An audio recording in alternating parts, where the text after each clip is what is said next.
Hello, Grill fam. You're watching The Hill with April Ryan, where we bring you the latest in politics every week. Let's start right here in Washington, D.C., where the 2022 U.S.-Africa Leaders Summit is underway at the Walter E. Washington Convention Center.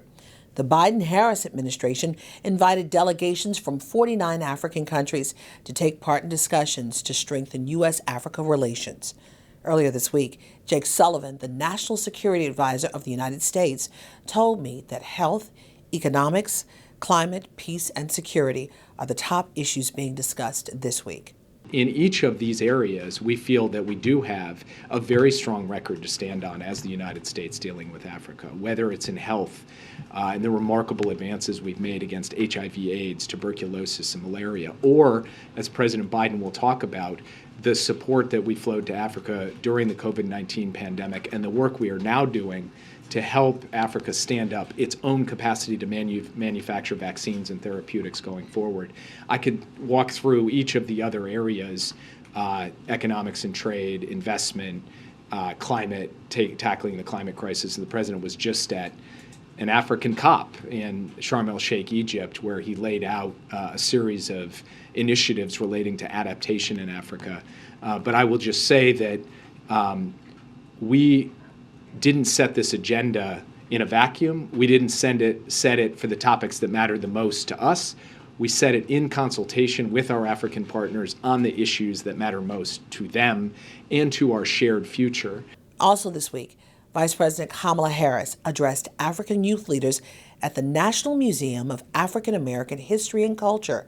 During her remarks at the African and Diaspora Young Leaders Forum, Harris laid out the Biden-Harris administration's plan to strengthen economic ties with Africa through investing in the younger generation.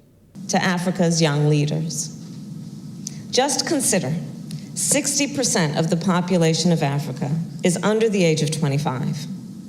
That is nearly 850 million young people on the continent. And by 2050, that figure will grow to 1.2 billion people. 1.2 billion young people. This represents an enormous potential for the world in terms of economic growth and for social and political progress. And so within the next 2 years, the Biden-Harris administration would have invested more than $1 billion in education and youth programming in Africa, which will allow us to further our partnership with African academic institutions and the private sector on education and research. Staying in the nation's capital, on Tuesday, President Biden signed the Respect for Marriage Act into law during a ceremony on the White House's South Lawn. The statute protects the validity of both same-sex and interracial marriages. During remarks, Biden said the landmark bill strikes a blow against hate in all its forms. And he's also condemned laws that target transgender students and athletes. His remarks were followed by performances from singers Cyndi Lauper and Sam Smith. Earlier this week, theGrio partnered with the Women United Foundation to honor the First Ladies of several African nations at the Smithsonian Museum of African Art. In attendance were the First Ladies of Congo, Angola, Sierra Leone, and Madagascar, Linda Thomas Greenfield, the United States Ambassador of the United Nations, and comedian Tiffany Haddish. And this story gets right to the heart to all of those who want to be authentic through their hair. On Tuesday, Senator Cory Booker took to the Senate floor to request the Crown Act pass with unanimous consent. This marks the first time the act was introduced in the Senate.